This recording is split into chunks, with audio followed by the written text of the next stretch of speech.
இன்றைக்கி எங்கள் வீட்டில் வந்து நாசி கோரிங் கம்போங் அதை எப்படி செய்யறதுன்னு நான் செஞ்சு காட்டுறேன். சிம்பிளாக தான் நான் செய்வேன், எனக்கு தெரிஞ்ச மாதிரி நான் உங்களுக்கு செஞ்சு வரேன்.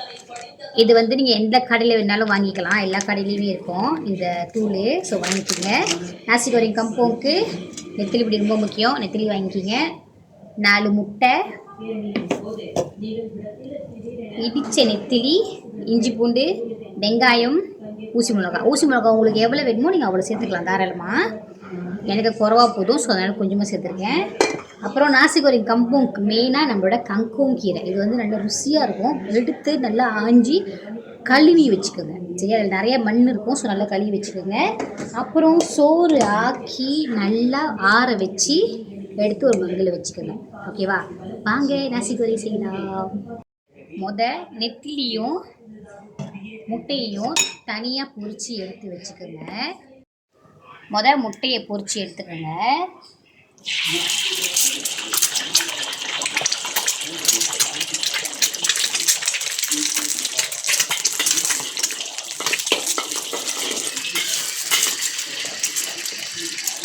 அதே சட்டியில் கொஞ்சமாக எண்ணெயை ஊற்றி நம்மளோட நெத்திலி பிள்ளையை பொரித்து எடுத்துக்குவோம். ஓகேவா? நெத்திலியை நல்லா பொரித்து தனியாக எடுத்து வச்சுக்குவோம்.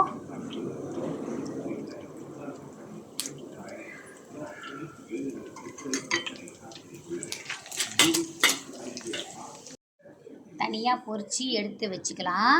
இப்போ அதே எண்ணெயில் இடித்து வச்ச நெத்திலி போடுவோம். அது நல்லா பொரிஞ்சதுக்கு அப்புறமா வெட்டி வச்ச வெங்காயம், ஊசி மிளகாவையும் சேர்த்துக்கலாம். ஓகேவா? நல்லா எண்ணெயில் போட்டு வதக்குங்க.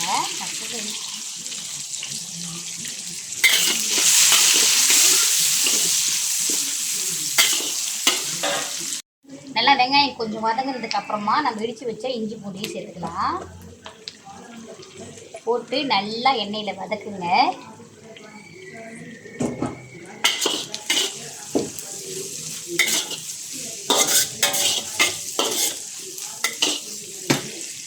நல்லா வதங்கினதுக்கு அப்புறம் நம்ம வாங்கி வச்ச நாசி கோரிங் கம்போங் 2 தூள் இருக்குல்ல, இதையும் வந்து இந்த எண்ணெயில் கொட்டி வதக்குங்க.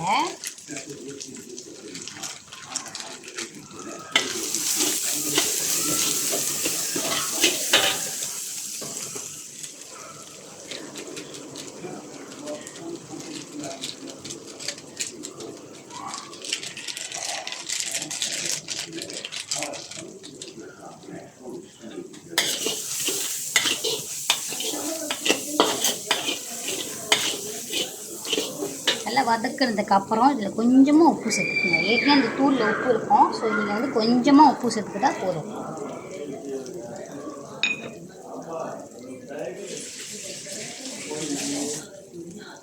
கொஞ்சமாக உப்பு சேர்த்து நல்லா அந்த எண்ணெயிலே வந்து வதக்குங்க எல்லாத்தையுமே.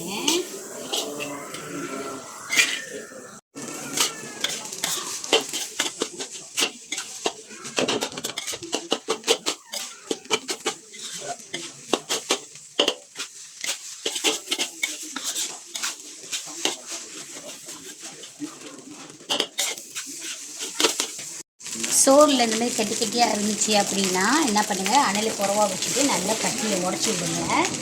எல்லாத்துலேயுமே வந்து அந்த மசாலா போய் சேரணும். ஓகேவா? ஓகே, இப்போ வந்து நல்லா கட்டிலாம் உடச்சி விட்டாச்சு. அதோட உப்பும் செக் பண்ணிடுவோம். ஓகே, இன்னும் கொஞ்சம் உப்பு போட்டுக்கலாம்.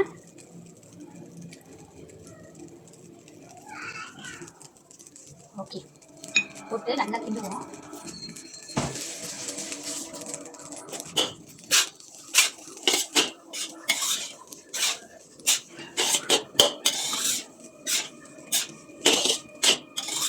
நல்லா கிண்டினதுக்கு அப்புறமா என்ன பண்ணணும் அப்படின்னா, நீங்கள் பொரிச்சு வச்ச நெத்திலி, வெங்காயம் அதோட சேர்த்து நம்மளோட கங்கோங் கீரையை கடைசியாக போடணும்.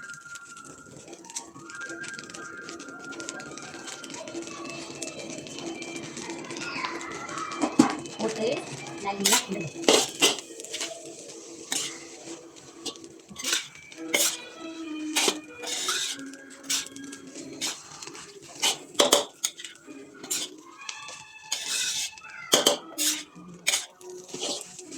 கங்கோங் கீரை சூட்டிலேயே வெந்துடும். ஓகேவா? ஸோ நல்லா சூடு கட்டினீங்க அப்படின்னா அது கங்கோங் கீரை சூட்டிலேயே வெந்துடும். Okay, nasi goreng kampung ready.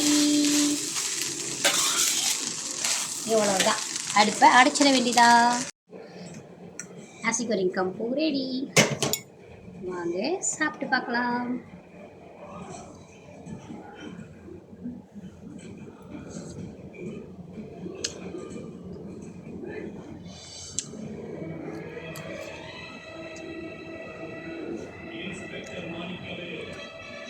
Ngangom கீரை முட்டை நெத்திலியோடு சேர்த்து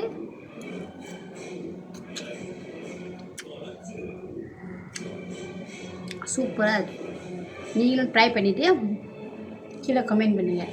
பாய்.